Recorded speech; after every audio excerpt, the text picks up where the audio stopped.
what are the geopolitical implications of this? How have we given too much to the Russians or Soviets at that time?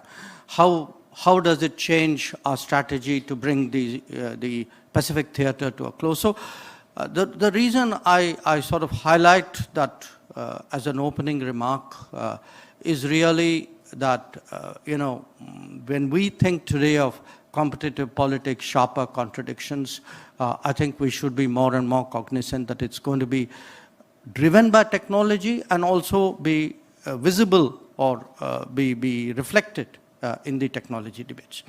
Now, I had 6 basic points to make today. One, and I say this especially to my own friends and colleagues and people in India, we cannot be agnostic about technology. And we have to stop pretending that there's something neutral about technology. Technology is no more neutral than economics or any other activity. And you may speak about whether it is data or oil, or oil as data as the new oil.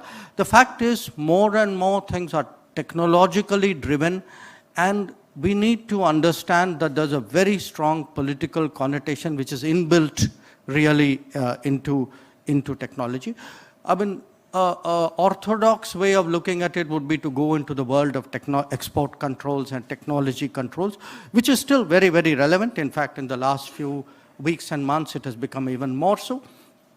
But even, I would say, technology in terms of how you influence politics and how you actually shape decision making in different societies. My second point would be, for technology and geopolitics, the obvious big picture context is globalization. And if you look at globalization, in essence, I mean, what is globalization? It is about economy, it is about technology, it is about mobility. So we have to understand today the globalization big picture is very much at the heart of geopolitics. And it's a false argument to present it as, are you for globalization or against globalization? I don't think today anybody can be against it because it's such a deep reality.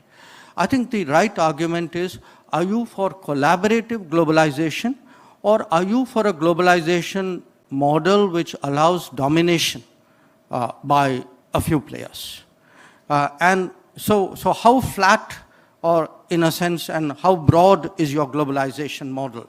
I think that, to my mind, is the real debate. And that debate is going to be very much driven by technology.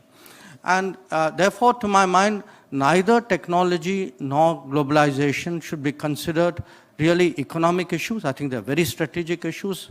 As a political scientist, I regard them as a political science issue rather than an economics issue. My third point, we live in an era where, in many ways, the Westphalian model of international relations is over. For us, in this era of technological interpenetration, to say that, all states are equal, everybody is a black box, and it doesn't matter what happens inside that black box. It does matter what happens inside the black box. I think we people, especially in India in the last 2.5 years, have woken up to the fact, where does our data reside? Who processes, who harvests our data? What do they do with it? I think that's a very, very key question. And when we look at our partners, whether it's technology partners, strategic partners, political partners, I think the quality of partners and the sociology of partners, I think is a very, very important point. All partners are not the same. And therefore, today, trust and transparency have become key issues. We have, in a domain like telecom, already seen in India the concept of a trusted provider.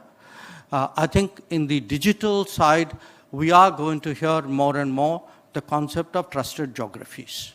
So the moment you start talking trusted geographies, the geopolitical connotation of that is very, very clear.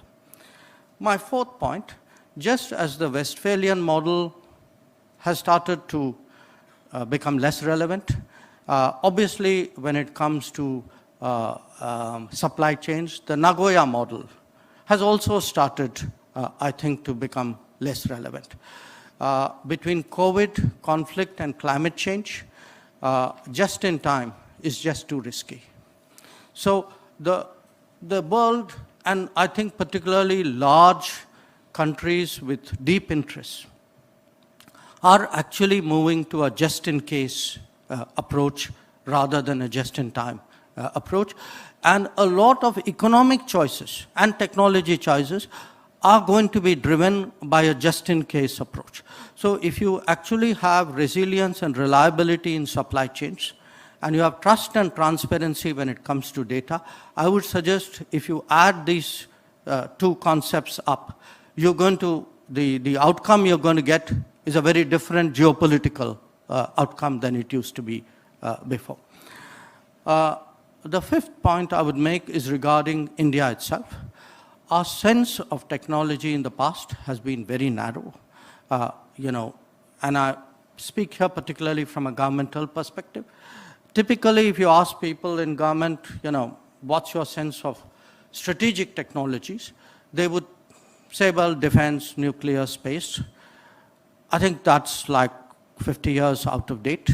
Today, there's a completely different world there where the building of deep strengths is actually going to determine our capabilities.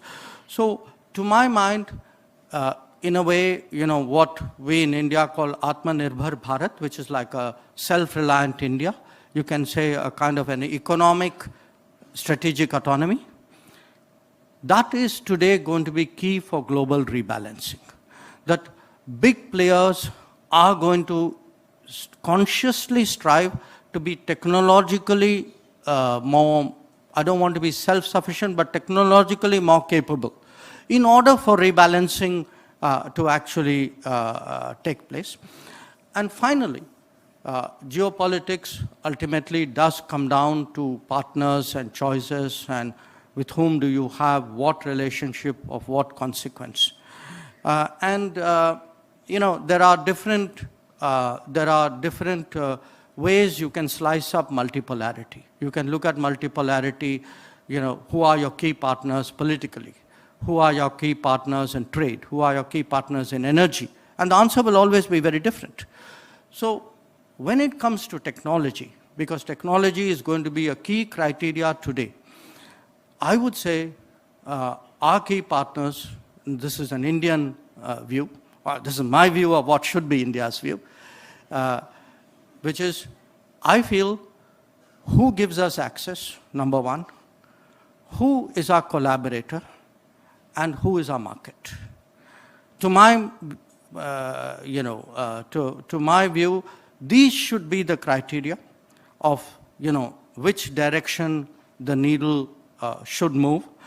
And if you look at India's geopolitical positioning, I would say it should be a kind of a net assessment of politics, of energy, of economics, but increasingly of where our technological interests lie. And our positioning should really give a substantial weight to that technology factor.